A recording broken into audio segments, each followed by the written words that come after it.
ഇടുക്കിയിലെ അതിർത്തി ഗ്രാമങ്ങളിൽ ഇരട്ട വോട്ട് സ്ഥിരീകരിച്ച റവന്യൂ വകുപ്പ്. ഉടുമ്പൻചോല പഞ്ചായത്തിലെ തോട്ടം തൊഴിലാളികൾക്ക് കേരളത്തിലും തമിഴ്നാട്ടിലും വോട്ട് ഉണ്ടെന്നാണ് കണ്ടെത്തൽ. 2 വാർഡുകളിൽ മാത്രം നടത്തിയ പരിശോധനയിൽ 174 ഇരട്ട വോട്ടുകളാണ് കണ്ടെത്തിയത്.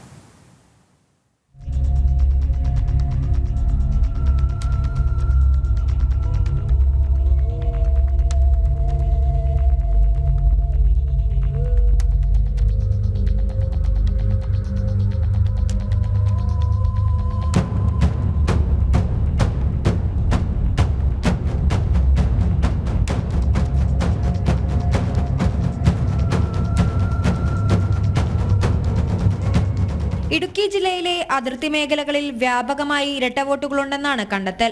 BJP പ്രാദേശിക നേതൃത്വത്തിന്റെ പരാതിയെ തുടർന്നാണ് റവന്യൂ വകുപ്പ് ഈ മേഖലകളിൽ പരിശോധന നടത്തിയത്.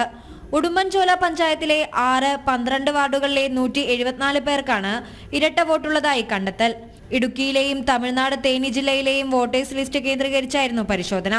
ജില്ലയിൽ ഇടതുമുന്നണിക്ക് വോട്ട് കൂടാൻ കാരണം ഇരട്ട വോട്ടുകളാണെന്നാണ് BJPയുടെ ആരോപണം.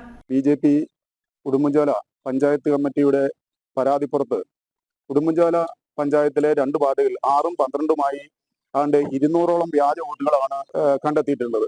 ഇവർക്ക് ഉടുമ്പൻചോല വില്ലേജ് ഓഫീസർ നോട്ടീസ് കൊടുത്തിരിക്കുകയാണ്, തിങ്കളാഴ്ച ഹിയറിങ്ങിന് ഹാജരാകണമെന്നും പറഞ്ഞ്. അപ്പം ഞങ്ങൾ ഇതിനു മുമ്പ് ആരോപിച്ചിരുന്ന ആരോപണങ്ങൾ തെളിയിക്കുന്ന രീതിയിലാണ് ഇപ്പോൾ കണ്ടെത്തിയിട്ടുള്ളത്.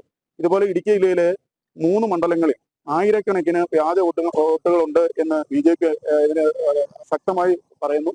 ഈ 3 മണ്ഡലങ്ങളിൽ 2 ലക്ഷത്തോളം വരുന്ന വ്യാജ വോട്ടുകളാണുള്ളത്. ഇതെല്ലാം അടിയന്തരമായി ഇതിന് അടിയന്തര നടപടി ഉണ്ടാവണമെന്ന് ഭാരതീയ ജനതാ പാർട്ടി BJP ഉടുമ്പൻചോല മണ്ഡലം കമ്മിറ്റി ആവശ്യപ്പെടുകയാണ്. ഇരട്ട വോട്ടുകളുണ്ടെന്ന് കണ്ടെത്തിയവർ അടുത്ത മാസം 1-ന് ഹിയറിംഗിന് ഹാജരാകാൻ റവന്യൂ വകുപ്പ് നോട്ടീസ് നൽകി. ഇടുക്കിയിലെ മറ്റു തോട്ടം തൊഴിലാളി മേഖലകളിലും ഇരട്ട വോട്ടുകൾ വ്യാപകമാണെന്നും ഇത് കണ്ടെത്താൻ അടിയന്തര നടപടി ഉണ്ടാകണമെന്നുമാണ് BJP നേതൃത്വം ആവശ്യപ്പെട്ടത്. ജനം, ഇടുക്കി.